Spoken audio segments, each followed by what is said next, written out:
Halo Sobat Investor, jumpa lagi di channel Investor Jelata. Kembali saya akan membahas sebuah emiten yang akan segera membagikan dividen ya. Dia sudah RUPS ya, jadi udah disetujui lah pembagian dividen finalnya ya.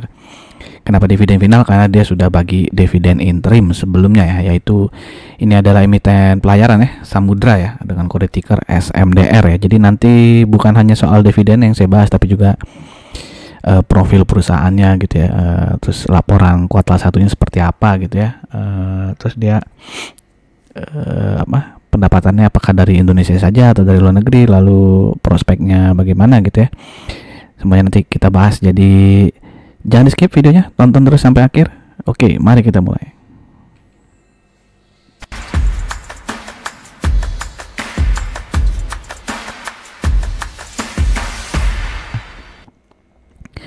Oke, Samudra nih ya.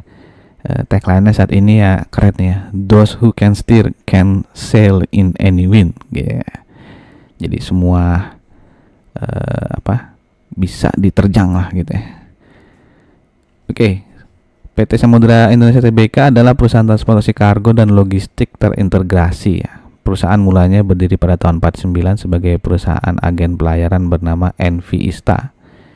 Perusahaan Belanda mungkin ya. Terus pada tahun 53 pendiri perseroan Sudarpo Sastro Satomo mengambil alih NV Ista. Kemudian tahun 64 melalui NV Ista, Instel dan SHVI yang dikendalikannya dilakukan penggabungan dan nama usaha diubah menjadi PT Perusahaan Pelayaran Samudra ya, Samudra Indonesia. Jadi historinya cukup panjang ya, bermula dari tahun 49 ya. Tapi resmi jadi Samudra Indonesia itu di tahun 1964 ya. Lalu teman-teman bisa bacalah historinya di sini ya. Tahun 67 mulai pelayaran antar pulau di Indonesia ya, lalu mendirikan perusahaan angkutan darat, menyediakan jasa logistik ya, lalu memasuki jasa bongkar muat tahun 86 ya, terus dia terus berkembang ya, jasa pelayaran kontainer feeder tahun 90 dan seterusnya ya, dan tahun 99 dia listing ya di bursa Efek Jakarta nih. Oke. Oh ya, sebelum di Jakarta dia listing di sini nih, di Singapura nih tahun 97 ya, jadi ya keren juga ini ya. Oke, lalu tahun seterusnya ya, tahun 2005 memulai usaha transportasi LNG ya. Tahun 2012 bahkan dia mengelola terminal LNG nih. Oke, lalu ya masuk ke pelabuhan ya nih. Mendirikan unit usaha jasa pendukung pengelolaan pelabuhan di tahun 2016. Lalu ada usaha cold storage juga nih. Oke. Dan apa nih? Ke Malaysia ya, ekspansi ke Malaysia, menyediakan layanan inland transportation di Malaysia. Jadi inland itu pasti angkutan darat lah gitu ya. Pakai truk gitu mungkin ya, dan seterusnya ya. Bisa teman-teman baca history yang cukup menarik dari Samudra ini, tinggal di pause aja videonya ya. Oke, jadi secara garis besar ada 4 sektor bisnis yang digeluti ya oleh SMDR ini, yaitu yang utamanya ya shipping ya, pelayaran gitu ya, kapal, lalu ada pelabuhan ya, mengelola pelabuhan juga ya, termasuk ini ya, port equipment maintenance and repair, jadi sampai service repair juga dia menguasai gitu. Lalu ada logistik ya, dari pergudangan sampai yang tadi ya, inland transportation ya, bahkan dia udah sampai Malaysia tadi inland transportation ya, dan services lainnya ya, mulai dari consulting ya, lalu ada sampai ke IT service, bahkan dia sampai ke meeting, incentive, conference and exhibition ya, dan mulai merambah ke properti juga nih Samudra. Jadi ya semakin tahun semakin melebarkan sayap bisnis kemana-mana nih ya si Samudra. Oke, saat ini komposisi kepemilikan dari Samudra Indonesia ya, mayoritas dikuasai oleh PT Samudra Indonesia Tangguh sebesar 57,98%, lalu masyarakatnya ada 26% lah gitu ya. Dan ada satu lagi PT di sini, PT Ngrumat Bondo Utomo ya, yang menguasai 15,19% ya. Oke, ini wilayah operasinya ya. Ya di Indonesia di seluruh pulau dia ada ya, dan di luar negeri juga banyak nih ya, cabang-cabangnya. Bisa teman-teman lihat di sini. Oke, ini lalu di berita bulan Februari ya 2024, Direktur Samudra nih Bapak Bani Maulanan mengatakan bahwa di tahun 2024 ini SMDR berencana menambah 12 kapal ya tahun ini ya. Rencananya seperti itu ya, 4 kapal peti kemas, 4 kapal peti kemas dari Cina, 2 dari Jepang, 2 dari Semarang ya lokal ya, berarti 2 lagi dari Madura lokal juga, dan 2 kapal tanker dijadwalkan terima di Singapura. Nah, itu kan bulan Februari ya. Nah, bagaimana progresnya? Nah, ini berita terbaru ya di bulan Juni ya, dikatakan bahwa Samudra Indonesia realisasikan penambahan 8 armada hingga Mei 2024 ya. Jadi sudah ada 8, berarti sisa 4 armada lagi ya, agar mencapai target ya penambahan 12 armada di tahun 2024. Ya, tapi di sini ada nih ya, namun sayang manajemen enggan buka-bukaan terkait target pendapatan dan laba tahun 2024 ya. Jadi manajemennya juga nggak mau memberikan info ya, kira-kira di tahun 2024 ini target pendapatannya naik berapa persen atau turun berapa persen, itu tidak diberitahukan ya ketika dia public expose ini ya di Juni 2024 ini. Lalu juga di ini ya, pelemahan rupiah ya tak berdampak signifikan terhadap bisnis Samudra ya. Jadi lagi-lagi di rootnya Samudra ini menjelaskan bahwa alasan utama ketahanan perusahaan adalah sebagian besar penerimaan mereka itu dalam dolar Amerika Serikat ya. Jadi secara umum bagi kami semuanya baik-baik saja dan tidak terdampak negatif oleh tren pelemahan rupiah. Jika dolar naik, sebenarnya kinerja perusahaan bisa menjadi lebih baik, Pak. Coba kita lihat nanti ya kuartal 2-nya apakah memang ada pengaruhnya ya kenaikan dolar ya. Tapi kalau revenue dia tetap turun sih ya, bakalan tetap turun gitu, karena kan nanti kita lihat ya di kuartal 1 itu cukup banyak itu pendapatan dari Samudra ya. Di sini juga katakan meski demikian Bani menyatakan bahwa perusahaan tetap waspada terhadap resiko-resiko yang mungkin timbul akibat penguatan dolar, salah satunya mempengaruhi penurunan biaya angkut. Nah, mungkin pendapatan dari SMDR ini turun ya dibandingkan tahun lalu karena freight rate-nya itu ya, alias harga angkutnya itu memang turun gitu ya. Oke, sebelum kita lanjut saya ingin mengajak teman-teman yang mungkin saja baru mampir di channel ini untuk subscribe channel ini, dan jika dirasakan video-video di channel ini bermanfaat, saya minta tolong untuk like, comment, and share-nya. Selain itu juga teman-teman saat ini bisa ya membeli super thanks ya untuk memberikan dukungan ya agar channel ini bisa lebih baik lagi. Bisalah aja langsung klik icon super thanks ini. Oke, selain itu saya ingin menginformasikan ya beberapa video yang mungkin menarik untuk teman-teman. Misalnya di sini saham sektor industrial ya, khususnya ini subsektornya industrial services ya. Jadi emiten ini berpotensi untuk membagi dividen yield yang cukup tinggi, double digit ya, tahun lalu double digit. Nah, bagaimana dengan tahun ini? Nanti videonya, link videonya jika teman-teman ingin menonton bisa diklik di pojok kanan atas. Oke, kita flashback dulu ke tahun 2023 di mana SMDR ini pendapatannya turun ya 31% dan profitnya juga turun 64%. Nah, bagaimana di tahun 2024 ya, masih menurun ya. Kuartal 1 2024 ini pendapatannya turun 22% dibandingkan kuartal 1 2023 dan profitnya juga turun 61% nih. Jadi memang lagi menurun ya Samudra ini. Dan kalau kita lihat di sini ya,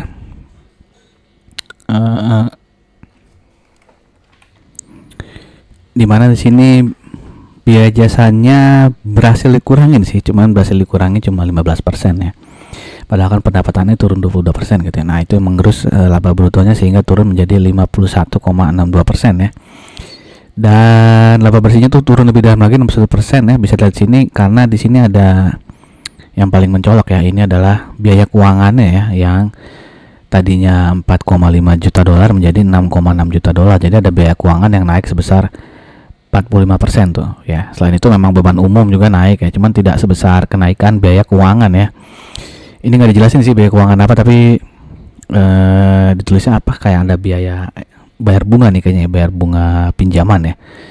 Jadi memang cukup besar ini kenaikannya ya. Dan di sini juga bisa lihat ya, dia ada keuntungan kurs mata uang asing ya. Mungkin tadi itu ya, pengaruh dolar naik, dia malah mengalami laba selisih kurs ya. Dia bisa kelihatan di sini.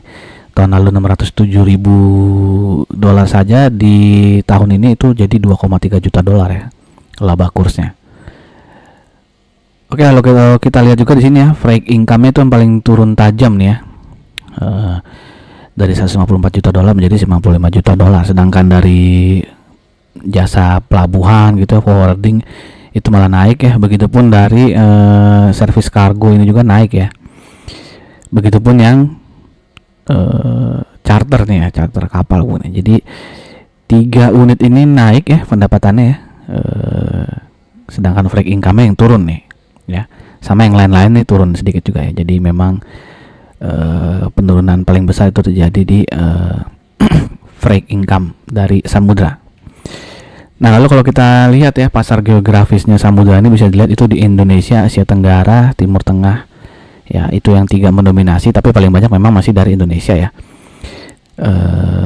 Yang dari Indonesia turun, tapi yang paling besar turunnya itu adalah daerah Asia Tenggara ya, dari 74,7 dolar menjadi 48,8 juta dolar. Berarti ini turunnya sekitar 30%-an lah mungkin ya, 33 atau 34% nih.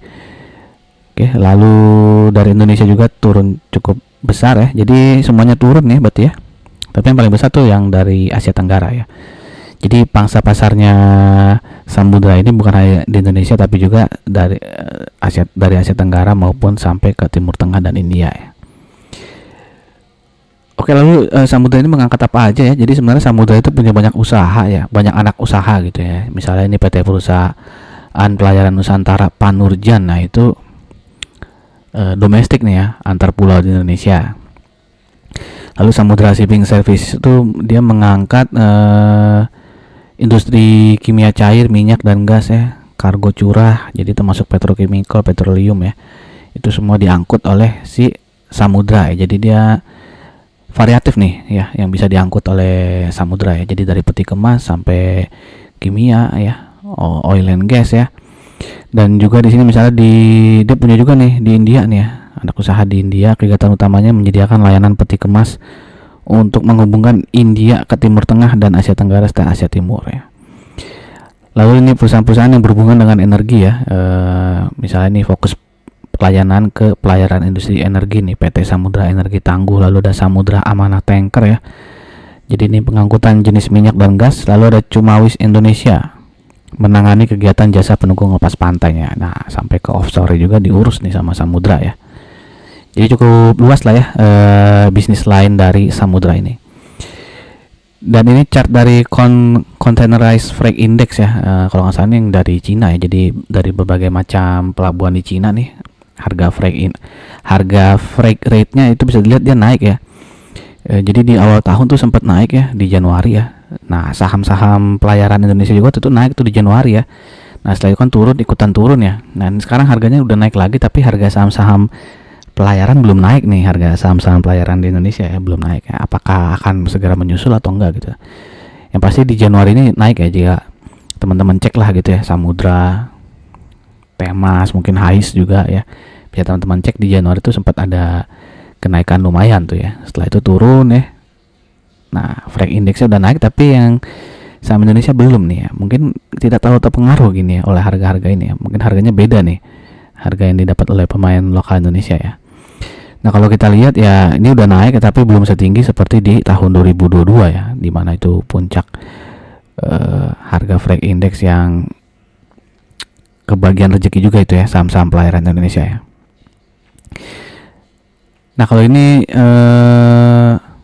ya sama nih ya, China Containerized Freight Index itu sama nih, naik juga ya. Nah, kalau yang satu lagi nih Baltic ya, ini kan di Eropa ya, Baltic Dry Index ya. Jadi ya mengangkut komoditas-komoditas kering gitu ya, seperti metal ya. Lalu ada mungkin gandum juga tuh ya, termasuk ya. Nah, ini harganya sih tidak terlalu naik seperti yang tadi China Containerized Freight Index ya. Jadi dia Januari doang naik nih. Setelah itu ya turun, belum melewati lagi nih harga yang peaknya Januari ya. Oke. Jadi ya seperti saham Indonesia juga nih berarti ya, saham pelayanan Indonesia dia di Januari naik lalu turun ya, lalu setelah itu sideways ya. Oke, jadi mungkin kita lebih merhatiin Baltic Dry Index ya, lebih relate kayaknya nih dengan SMDR dan kawan-kawan ya. Atau bagaimana ya? Jika teman-teman punya pendapat silahkan tuliskan di kolom komen nih. Teman-teman seringnya lihat Baltic Dry Index atau yang tadi ya, China Containerized Freight Index ya. Silahkan tuliskan di kolom komen. Oke, sekarang kita masuk ke historis pair dari samudra ya, di mana di sini 5 tahun terakhir itu pairnya rata-rata di ketutupan ya 4,5 ya, dan saat ini dia perdagangan di sekitar 5,56. Jadi sedikit over value ya dari historis pairnya. Nah, bagaimana dengan PBV-nya? Bisa lihat di sini rata-rata PBV 5 tahun terakhir itu di 0,77 ya. Dan saat ini dia dipegangkan di 0,64 ya. Jadi dia sedikit under value lah dibandingkan rata-rata PBV 5 tahun terakhir ya. Di mana book value SMDR saat ini di 475,44. Jadi kalau kita asumsikan harga wajar SMDR itu adalah ketika PBV 0,77, maka harga wajarnya ada di 366,09 ya. Nah, harga sahamnya berapa sekarang Samudra? Nah, di tanggal 26 Juni ya dia closing di 306 ya, sehingga margin of safety-nya masih cukup besar ya, 19,6%. Kalau kita bandingkan ya dengan beberapa emiten pelayaran lainnya seperti Nelly, Temas, HTM, TPM, Abul, dan PSSI ya, yang nggak saya masukin ini ya, karena nggak mungkin saya masukin semua, nggak muat ini slide-nya ya. Jadi masih ada HIS ya, HIS juga termasuk saham pelayaran yang bagus ya. Jadi nggak saya masukin, tapi HIS sudah pernah saya bahas khusus ya, bisa teman-teman cari di channel inilah, ketik aja HIS gitu ya, kayaknya sih bakal ketemu ya. Oke, di mana di sini kalau dari berapa nih? 7 emiten di sini TPMA yang paling besar ya. Earning per share ya 124,88, sedangkan SMDR 39,28 ya. Untuk pair sendiri SMDR di 7,79, di sini yang paling kecil adalah Bull ya, 3 kali nih ya. Yang paling besar adalah Temas ya. Jadi SMDR ini ya di tengah-tengah lah ya, tidak terlalu kecil ya, tidak terlalu besar juga gitu ya. Untuk PBV di sini, nah kalau PBV Samudra nih yang paling kecil ya, 0,45 kali, di mana di sini Temas sudah sampai 3 kali ya. TPMA 1,2 ya. Jadi dia yang paling kecil lah Samudra ini ya. Untuk ROE lagi-lagi Bull nih yang paling tinggi ya, 24,9% ya, sedangkan Samudra paling kecil yang mana Samudra ya, 5,79 aja ROE-nya ya. Untuk DER ya 0,76 masih normal lah. Di sini paling kecil Nelly ya, luar biasa, DER-nya hanya 0,1. Jadi kalau dari rasio-rasio ini pilihan teman-teman yang mana, atau ada pilihan yang lain ya? Saya lebih milih HIS bang. Kalau di sektor pelayaran silahkan tuliskan di kolom komen ya, emiten favorit teman-teman di sektor pelayaran. Oke, ini adalah chart dari SMDR ya, dimana dia all time high-nya di tahun 2022 ya, ketika harga freight rate itu naik tinggi sekali di sini sampai 810 mungkin di sini ya, all time high-nya SMDR ya. Dan saat ini dia closing di harga 306 ya. Jadi dia sempat ya menembus resisten 312 ya, walaupun akhirnya closingnya di bawah 312 ya. Nah, ini dia setelah di hari Selasa turun. Nah, ini mencoba naik lagi, apakah bisa berhasil menembus 312 ya? Kalau 312 nya ketembus berarti resisten berikutnya adalah di 336. Sedangkan supportnya adalah di 252. Jadi kalau mau entry sekarang sih sebaiknya jangan sih, karena mendingan nunggu tembus 312 ya, atau nunggu dia turun ya, karena kita nggak tahu dia akan break 312 atau dia akan balik turun ya ke harga 270 mungkin ya, atau malah balik lagi ke 252 ya untuk ngetes support 252. Intinya untuk kalau entry saat ini ya resikonya lebih tinggi ya, karena bisa turun sampai ke 270 atau 252, sedangkan rewardnya hanya sampai ke 312 gitu ya, atau 314 lah gitu ya. Jadi lebih baik wait and see dulu, kecuali teman-teman emang ngincar dividennya dan akan megang lama gitu ya. Nah itu sih hajar aja lah gitu ya. Tapi kalau mau trading atau swing trading ya bukan saat yang tepat gitu ya, menurut saya gitu. Oke, secara EMA ya, dia secara short termnya sudah uptrend ya, karena dia sudah 4 hari nih ya closing di atas EMA 20 nya ya, bahkan sudah di atas EMA 100 nya ya, walaupun masih di bawah EMA 200 ya. Jadi secara long term dia masih downtrend ya. Oke, ini adalah dividen historis dari Samudra ya, dimana di bulan Februari ya saya pernah buat video juga nih Samudra mengenai laporan keuangan kuartal 3-nya ya. Waktu itu dia kuartal 4-nya belum keluar ya, agak terlambat waktu itu kayaknya Samudra ya, dan juga ada prediksi dividennya ya. Jadi waktu itu karena kuartal 4-nya belum keluar gitu ya, jadi earning per share-nya waktu itu saya asumsikan sekitar 20,05 ya. Jadi 20,05 ini dari rata-rata earning per share di kuartal 1 sampai dengan kuartal 3 ya. Jadi waktu itu saya asumsikan earning per share-nya sampai akhir tahun adalah 80,22, dan kalau dividen payout ratio-nya itu 20% ya, sama seperti tahun lalu 2022, maka potensi dividen finalnya sekitar 12,04 ya waktu itu saya prediksi ya. Nah, kalau mau super optimis ya, dividen payout ratio naik lah gitu, misalnya 50% ya, karena dia pernah juga nih bagi dividen dengan dividen payout ratio 50% ya di tahun 2016 juga tahun 2018. Nah, kalau dividen payout ratio 50%, waktu itu saya prediksi potensi dividen finalnya sekitar 36,11 ya. Oke, dan kenyataannya dia akan bagi dividen ya sebesar 12 rupiah ya.